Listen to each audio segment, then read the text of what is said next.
Have you ever built the perfect morning routine and then somehow got less done than before? I know, it shouldn't make sense. You wake up early, make the bed, drink water, maybe read 10 pages. On paper, you're basically a productivity superhero. But then the day ends and you're like, wait, what did I actually finish? This used to happen to me in college.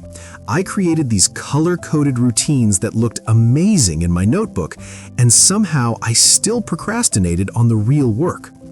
Here's the weird truth most people miss.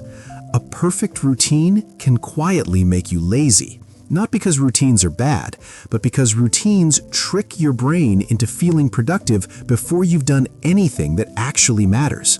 Think about this for a second. Checking boxes gives the same tiny dopamine hit as finishing an assignment, studying, or submitting that application. So we start chasing the boxes. We polish the system. We tweak the planner. We watch 3 more videos about the ultimate routine. Meanwhile, the uncomfortable task sits there untouched. Now here's the key part. Your brain learns that preparation equals accomplishment, and that's dangerous. It's like laying out gym clothes, taking a mirror selfie, and then never going to the gym. You feel productive, but nothing changed. Honestly, this surprised me when I first noticed it.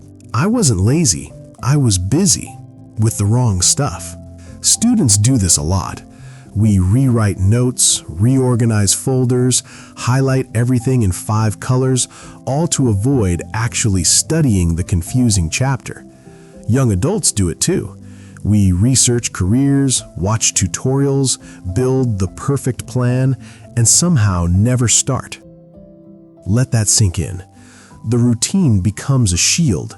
It protects us from discomfort, from failure, from the messy part where we might not be good yet.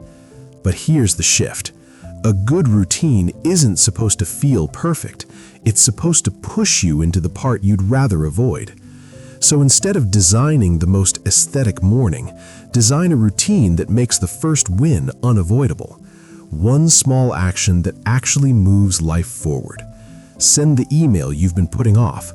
Open the textbook and study for 5 real minutes. Write the first messy paragraph. It won't look impressive on a checklist, but it builds momentum in a way no perfect routine ever will.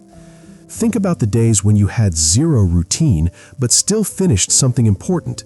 You probably felt tired, maybe stressed, but you slept better because something meaningful moved. That's the feeling to chase. Not perfection, progress. And yeah, you'll mess up. You'll skip days, you'll restart. That's normal, not failure. When your routine starts becoming comfortable and pretty, that's usually the warning sign. Ask yourself, is this helping me start or just helping me feel organized? If it's the second one, simplify. Cut the steps in half. Keep the one habit that forces action and let the rest be optional. Here's the takeaway. Routines shouldn't make you feel accomplished. They should help you do the things that create accomplishment. So next time you sit down to optimize your life, pause for a second. Pick one small task that scares you a bit and make that the first step in your day. You might not have the perfect routine anymore, but you'll stop feeling lazy and you'll start building a life that actually moves. If this resonates with you, maybe think about it tonight. Ask yourself which parts of your routine are real work and which parts are just decoration. And then quietly adjust. Your future self will notice. Start small and see what happens. Personally, I've learned that keeping my routine simple is the key. The more I focus on just getting started, the more I actually get done. It's not about having a perfect system, it's about making progress, even if it's messy.